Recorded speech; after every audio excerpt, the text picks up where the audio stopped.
As the road curves, descending the ridgeline, Mount Joy will appear. It is the large hill farthest on the right which soon comes into view. In this area, additional Virginia troops made their camp. All of the original 13 states were represented in the Continental Army at Valley Forge. On your right, you'll pass a few monuments, including one erected by the Daughters of the American Revolution in memory of those soldiers whose burial sites are unknown. It is believed that no soldiers were buried at Valley Forge, however. As you make your way to the next stop, let's talk about the soldiers who formed the backbone of Washington's army. The ages of the Continental soldiers ranged from as young as an 11-year-old drummer to a 73-year-old veteran of the French and Indian War. Some were volunteers, but many had been drafted by their home states. The enlisted men generally came from the lower classes of society. Many were recent immigrants, particularly from Ireland and Germany. Most were young and did not own land or property. Because the state drafts, instituted in 1777, allowed substitutions, wealthier people paid to have the disadvantaged take their places. Oppressed people, the poor, indentured servants and slaves therefore bore a disproportionate burden in what was understood to be America's struggle for freedom from oppression. The soldiers' motives for service were as diverse as their backgrounds. Some served out of patriotism, some out of necessity or coercion, and some to gain their own freedom. Accompanying Washington's army at Valley Forge were about 400 women, most of whom were wives of the soldiers and officers. Many were refugees forced from their homes by disaster or economic hardship brought on by the war. In some cases, their children were present as well. These camp followers performed duties such as caring for the sick, cooking, washing, and sewing. Some were issued rations and pay, although at half the rate received by men, and a few received pensions after the war. The women and children endured the same conditions as the soldiers. At the stop sign, please make a right-hand turn onto Route 252 North.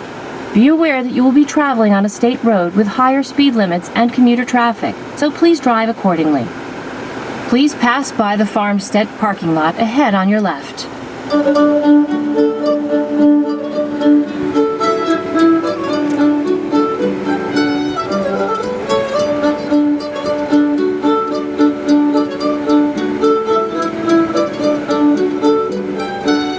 Just ahead on your left, you'll see a farmstead.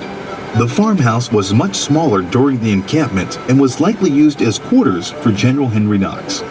In the 19th century, this house was enlarged and the barns added. Also on your left will be a covered bridge, which was constructed in 1865.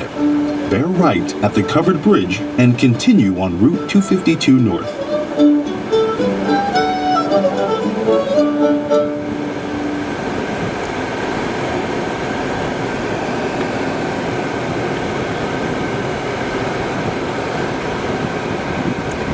Here's the covered bridge.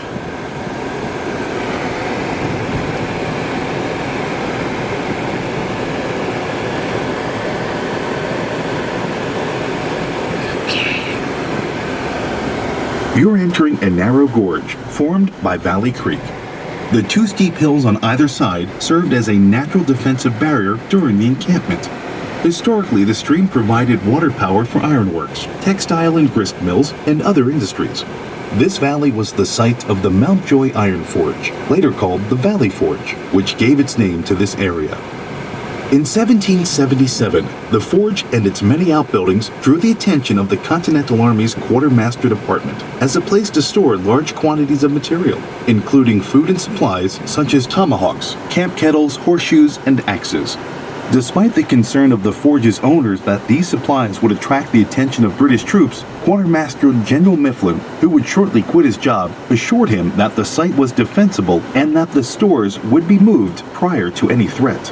When the British landed on the Chesapeake Bay and began to march northward, the forge owner, who had suspected the unreliability of the Quartermaster General, desperately tried to move out the stores as well as his own belongings.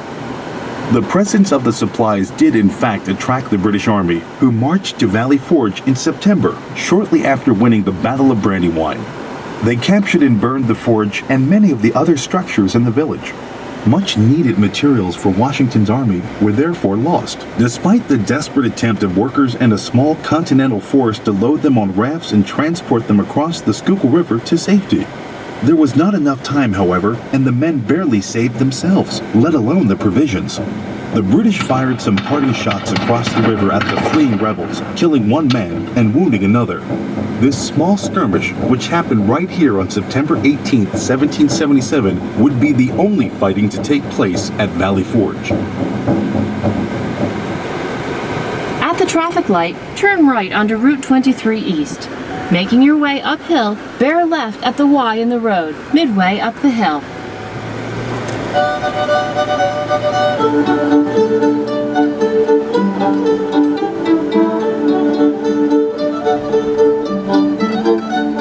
After bearing left at the Y, take the first left turn, which takes you into the parking lot for the Washington's headquarters area, tour stop number 5. Please park your vehicle and continue to listen to this tour for the next 3 minutes.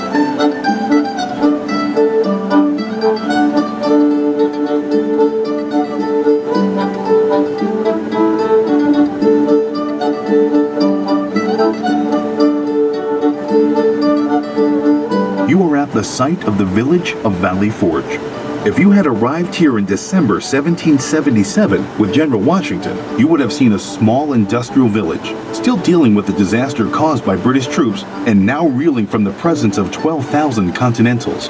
You would have seen a few modest houses and barns, outbuildings, fences around barnyards, and orchards. The railroad station and the high embankment on which it stands were not here at that time, and you would have had a clear view of the Schuylkill River, which lies just beyond the embankment.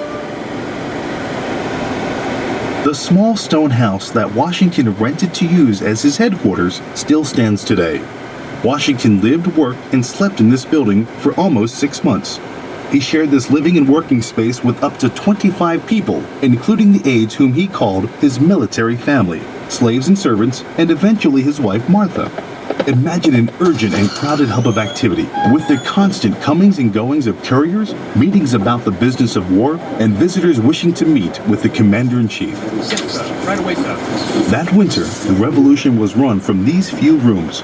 While the headquarters was a fine house according to the standards of the day, the staff found it cramped, and a log annex was erected to provide some extra space.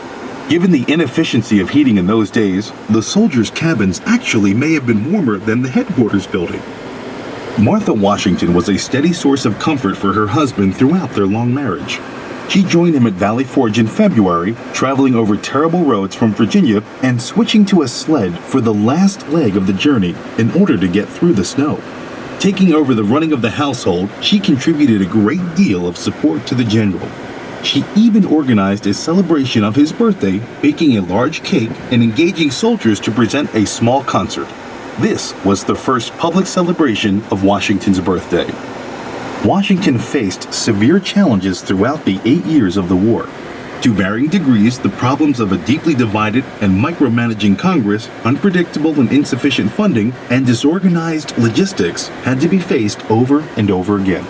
He overcame these and scores of other problems through his remarkable leadership.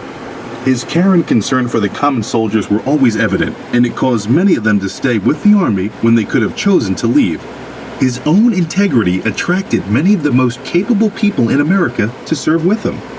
He was an excellent judge of character and chose talented men to whom he carefully listened and to whom he gave a great deal of responsibility.